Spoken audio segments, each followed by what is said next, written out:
Պարոն Իսկանդարյան, ամիսներ առաջ Տիգրան Ավինյանի հայրը Opel-ի վարորդների վերաբերյալ անթույլատրելի արտահայտություններ արել եւ դուք դատական հայց եք ներկայացրել։ Առաջին ատյանում հաղթել եք, հիմա կուզեի իմանալ ինչ ընթացքում է դատական գործընթացը։ Ճիշտ եք նշում, ուրեմն 2024 թվականի դեկտեմբերին Տիգրան Ավինյանի հայրը դիմելով Opel-ի վարորդներին անվանել էր նրանց համբալ, գեղի Opel-ներով եկած համբալներ։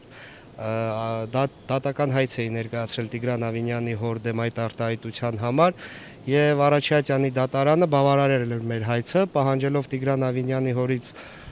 250,000 դրամ վճարել, որը մենք նշել էինք, որ ուղղվելու է բարեգործության, սակայն Տիգրան Ավինյանի հայրը բողոքարկել է Առաջատյանի դատարանի վճիռը, հիմա ընթացքում է, մեզ դեռ ոչինչ չեն ներկայացրել, ոչ մի փաստաթուղթ, բայց երբ որ դատալեքսով նայում ենք, այն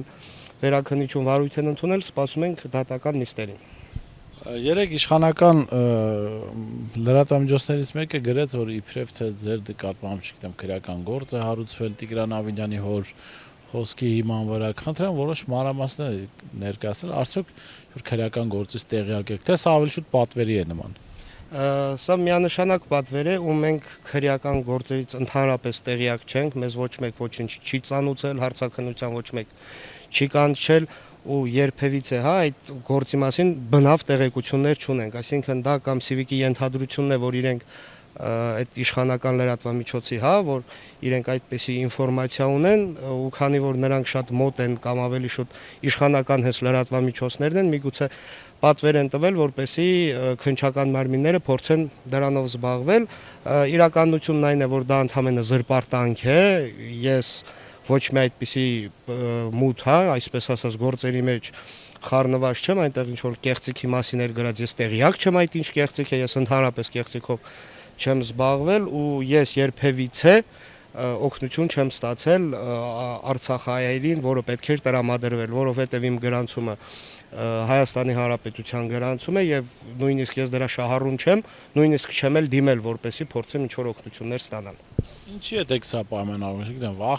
վախեցնելու փորձ թե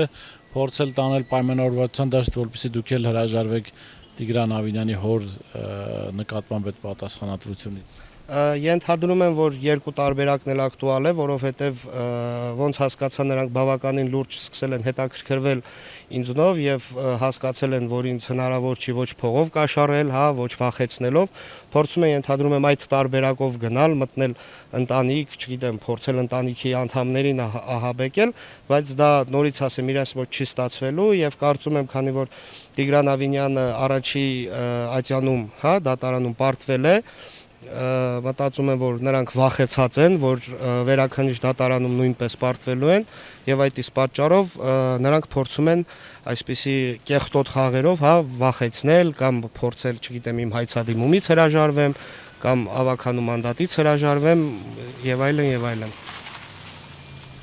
Հիմա նաև մենք հետևում ենք մամուլի հրապարակումներին, վերջին ամիսներին բավական շատ այսպես աղմկարույց հրապարակումներ կային հենց Տիգրան Ավինյանի մասին, մասնավորապես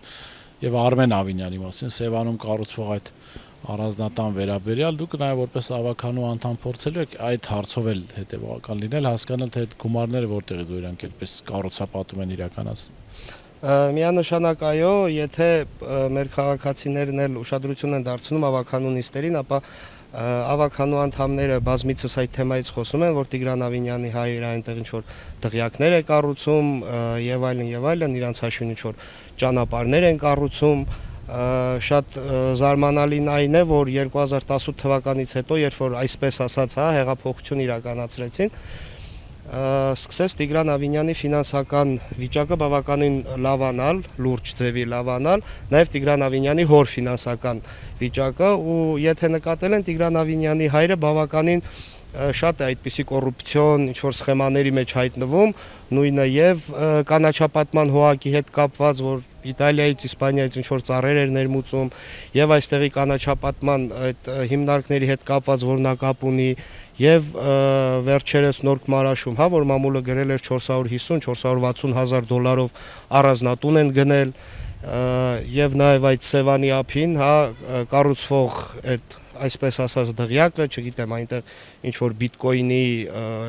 չգիտեմ, զավոդ են դրել, ինչ են դրել, այսինքն 2018 թվականից հետո նրանք բավականին լուրջ սկսել են զբաղվել կոռուպցիայով եւ թաթախված են կոռուպցիայի մեջ ու հետաքրքիրն այն է որ պետությունը մասնավորապես Տիգրան Ավինյանը նրանց հետ միասին պետական իշխանականները Արցախահայության համար որպես այդպեսին Արցախը հանձնեցին արցախցիներին թողեցին անտուն վտարանդի եւ այդքանից հետո էլ նրանք համառություն ունեն խոսեն արցախցիներից կամ ինչ որ օգնություններից նրանք պետք է ուղղակի հասկանան, որ եթե պետությունը արցախցիներին լավ, նորմալ օգնություն տար, որպեսզի նրանք կարողանային այստեղ նորմալ ինտեգրվել, նորմալ աշխատանք գտնել, տուն վարձել, ապրել, ապա